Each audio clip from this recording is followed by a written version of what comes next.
اگر آپ چینل پر پہلی بار آئے ہیں تو ابھی سبسکرائب کر کے بیل آئیکن پریس کریں اور رہیں باخبر۔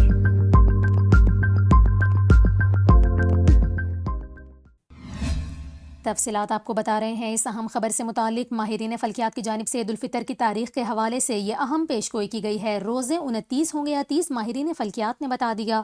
گلف نیوز کی رپورٹ کے مطابق ایمریٹس ایسٹرونومی سوسائٹی کے بورڈ آف ڈائریکٹرز کے چیئرمین ابراہیم الجروان کی جانب سے بتایا گیا کہ اس سال عید الفطر 10 اپریل بروز بدھ کو ہونے کا امکان ہے۔ متحدہ عرب امارات سمیت سعودی عرب کے مسلمان 30 دن کے روزے رکھیں گے۔ دوسری جانب آپ کو بتائیں، چند میڈیا رپورٹس میں دعویٰ کیا جا رہا ہے کہ پاکستان میں 10 اپریل کو عید الفطر کا چاند نظر آنے کی پیش گوئی کی گئی ہے، یعنی پاکستان میں عید الفطر 11 اپریل بروز جمعرات کو ہونے کا امکان ہے۔